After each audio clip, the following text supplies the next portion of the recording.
Katulad niyan, nito mga kababayan. Tignan ninyo. Katulad nitong sinabi ni Jesus Falces. Sabi ni Jesus Falces, na attorney Jesus Falces, sa mga DDS daw, binalita ng Bilyonaryo News Channel na si Sara, si Pulong at si Harry Roque may mga bilyon-bilyon na multiple project item request sa DPWH. Bakit hindi kayo nag-iyakan? Bakit hindi nyo hinahanap kung saan napunta ang mga pera ng bilyon-bilyon na mga multiple items, request, project? Samantalang kay Risa Hontiveros, na isang project lang, nag-iyakan kayo. Diba? Yan ang masakit sa mga DDS, mga kababayan. Diba? Napansin ninyo, yan ang sakit nila. Kapag hindi pabor sa kanila ang balita, magagalit yan sila. Tatahimik sila. Kapag alam nila sa sarili nila, ay, mahirap to ipagtanggol kasi nakasali sa DPWH leaks. So, tahimik na lang tayo nito. Bakit? Kasi si Sara, si Pulong, si ano na yan Harry Roque na yan Pero pagkabukas ibalita ulit, kasali na naman si ganito, si ganyan. Titirahin nila yan. Puputaktahin nila yan. Tapos ikakat nila yan. Tapos ipupost nila gawing reels pagkakitaan nila. Ganun yan mga kababayan. Binalita ngayon, puputulin nila yan. Ikakat, gawin nilang reels. Para pag kumita, may views, paldong-paldo. Diba? Ngayon mga kababayan, pero kapag patungkol kay Sara na ang balita, tahimik silang lahat. Tahimik silang lahat. Kita mo, si Harry Roque, si Sara, si Pulong, merong billion multiple project item request. Hindi nila hinahanap kung saan napunta yung billion na to. Saan napunta yung pera na yan? Sa NEP yan Saan nila ginamit? Napatayo ba? Bakit si Harry Roque naka-request ng ganyang project hindi naman siya politician? Saan niya pinagawa? Ba hindi nila hinahanap? Pero kay Risa Hontiveros na amendments, hindi insertion, question nila. Saan dinala ni Risa Hontiveros itong project niyang ganun Saan niya ginamit? Anong ginamitan? Saan pinatayo? Grabe, paldong-paldo si Risa. Diba? Yan ang sabi nila. Pero pagdating dito kay Sara, kay Pulong at kay Harry Roque, tahimik silang lahat. Anyari mga DDS? Diba? Kapag hindi pabor sa inyo yung balita, tahimik kayo, tapos ibabash ninyo yung nagbabalita. Diba? Pero kapag pabor na pabor sa inyo yung balita na may kaya ninyong ipanira, ang kikita ninyo mga kababayan, araw-araw yan. Tapos magugulat ka, mayroong nag-react na si ganito. Nako po, ito tingnan nyo. Sara, Roque, Pulong, BNC. Kikita naman natin to dito. BNC. Tingnan nyo mga kababayan. Tingnan nyo Tinumbok na rin si VP Sara ng tinaguriang DPWH leaks na hawak ng Bilyonaryo News Channel. Laman din ng dokumento ang kanyang kapatid na si Congressman Pulong Duterte at longtime ally na attorney Harry Roque. Narito ang exclusive agenda report ni Joash Malimbay. Ayan. Sige nga. Aabot sa 16 line items worth 1 billion pesos ang mga requested projects. Kita mo? 16 line item worth 1 billion pesos. Bakit hindi nyo tatanungin ngayon, saan mo pinatayo? Anong tinayo? Saan pinatayo? Anong tinayo? Kailan tinayo? Kailan natapos? At nagagamit na ba yan? Wala silang tanong. Kasi, idol nila. Pero pag iba yan, pag liberal party yan, liberal senador, puputaktihin nila yan, pak. Puno yan, grabe, kakat agad nila yung balita.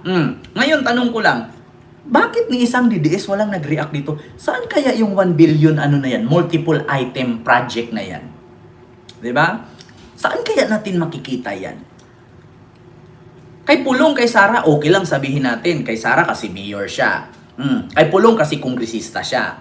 Pero itong kay Harry Roque, yan ang nakakapagtaka. Saan yan itinayo ni Harry Roque na wala naman siyang posisyon sa gobyerno? Maliban sa pagiging spokesperson. Di ba? So, pwede pala ang spokesperson ngayon mag-request ng project. Paano nangyari yun? At saan yun ipatayo ni Harry Roque? Bakit hindi nila tinanong? Bakit hindi sila nag-iyakan? Bakit hindi nila kinontent yan? Kasi hindi pabor sa kanila.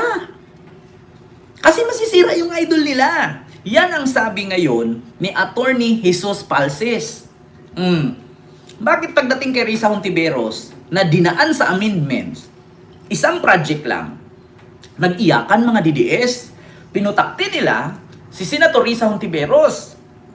Tinanong saan ginawa, grabe si Hontiveros, nagnakaw, bilyon ang inaka. Sabi ganon. Tapos pinakalat pa ni Katunying, si Hontiveros may ganito, may ganyan, hanggang sa binas na din si Katunying. Kaya sabi ni Katunying, kayo kasi mga DDS ang nagpakalat niyan, mga bobo kasi kayo. Ya? Galit na galit si Katunying kasi pati ang anak niya binabash, pati yung negosyo niya nasisira. Na which is maayos naman ang sinabi ni Katunying, di umano, sabi niya. So ngayon, pinutakti ng DDS yung vlog ni Katunying. Si Katunying nasira. Hanggang si Katunying binabash. Galit ng galit si Katunying. Kayo nagpalala yan mga DDS mga bobo kasi kayo Diba? Tapos ngayon ito, 16 line item worth billion. Diba?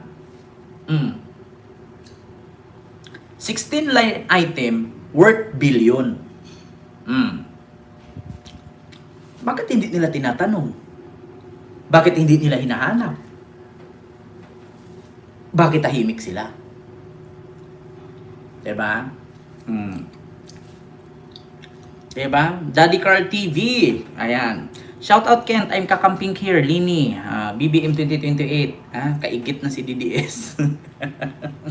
Sunod-sunuran yan sa leader ng mga DDLS. Diba? Kaya mga kababayan, yun lang talaga ang tanong ko. Bakit hindi kayo nag-iiyakan? Diba? Kapag kapabor sa inyo yung balita, puputaktihin nyo agad, araw-araw ninyo kino-content, kini-question. Saan dinala ni Risa? Saan dinala ni Risa Hontiveros ang kanyang sinabing insertion di umano? Galing naman sa amendments yun. Yan ang sabi ngayon ni Attorney Jesus Palces. Diba? Ito mga kababayan, pakita ko sa inyo. Sabi ni Attorney Jesus Palces. Diba? Ito, saan ba yun? Attorney Jesus Palces. Ito, sabi ni Attorney Jesus Palces. Wait lang mga kababayan kasi ibang lumabas si Manutok Ayan. Ito mga kababayan. Ayan. Yan po ang sabi ni Attorney Jesus Palces ngayon mga kababayan. Sabi ni Attorney Jesus Palces, BNC reports that then Mayor Sara Duterte and spokes Harry Roque had multiple project item requests in the 2020 DPWH budget. Mga ka-DDS na tinitira yung alleged one project ni Risa Hontiveros sa 2025 budget, mag-ingay naman kayo. Di ba? Sabi ni Jesus Palces. Kasi, nung panahon na si Senator Risa na hindi naman pumirma, di ba? Nag-ingay sila na wala ng proyektong na lumabas at kasi paano magkaroon ng proyekto hindi naman pumirma, di ba? Hindi nga siya nag-sign doon sa BICAM. So wala siyang makukuha. Pero nung binalita na ng Billionaire News Channel, no, si Sara, si Harry Roque, si Pulong na may multiple project items na worth billion, tahimik silang lahat. Diba? Kita ninyo? Mga kababayan, yan ang sakit ng mga DDS. Diba? Alam nilang na mali, tahimik sila. Pero pag sa kalaban ni Sara, kahit tama, gagawa nila mali yan. Bakit? Ayun lang mapahiya. Kaya dito, masasabi natin na talagang literal talaga na mga bubo yan. Yung mga DDS na yan. Literal talaga silang bubo. Kapag totoo ang balita, naging bulag sila.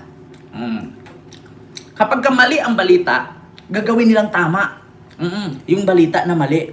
Sasabihin nila, nga, meron ng project. Oh, nawala ba? Ninakaw ba? Hindi nyo nga alam kung saan napunta eh. Diba? Bakit hindi kayo nag-iyakan yun? Tahimik lang kayo. Billion yan ha. Diba? So yun po yun mga kababayan. No? Mega love shoutout po sa inyong lahat. Shoutout sa taga Davao at Bukidnon na hindi mga uto-uto. Magbago na kayo. Gising. Diba? Lene for President, sabi ni Daddy Carl TV. Galit-galitan lang sila sa kurap. Biruin nyo galit na galit sila sa mga kurap. Pero hindi nila inisip na yung idol nila, isa sa may kinurap na hindi masagot-sagot kung saan dinala. Diba? Ang idol nila dyan, si Itok-Itok, hindi nga masagot-sagot kung saan dinala yung CF eh. Diba? Ay naku, sakit sa mga DDS. Bulag sa katotohanan. Pero hindi sila bungol, bubunga lang. Diba? Yan ang sakit ng mga DDS. Hindi sila bungol, hindi sila bulag, pero bobo sila. Diba? Masakit man DDS, pero tanggapin nyo na. 2026 na, magbago na kayo. Para ayaw nyong masabihan kayong bobo, magising na kayo. Diba? So yun lang, mga kababayan. Yung ating live sa mga oras na ito. Mamitchpin Vlog, hello po. Ayan, at sa inyong lahat po dyan, mga kababayan, Manoy Tarok, ayan, may love shoutout. And kay Lani Ret Malakad, Constancio Tongo, ayan, kay Ernila Ran, may love shoutout po. And kay Nida Dines, may love shoutout po. And kay Bongbong, ayan, may love shoutout. At kay Ems, isang mura naman dyan, Sir Kent. Murahin mong tangang DDS. Maputang ina nila. Bago na kayo mga DDS. 2026 na. Diyos ko, mamamatay na lang si Digong sa kulungan, bobo pa rin kayo. Diba? At sa lahat po, sa series of Force, hindi ko po kayo maisa-isa. Maraming salamat po sa inyong lahat. No?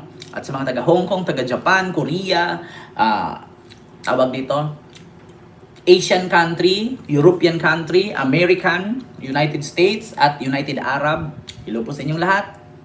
Maraming salamat.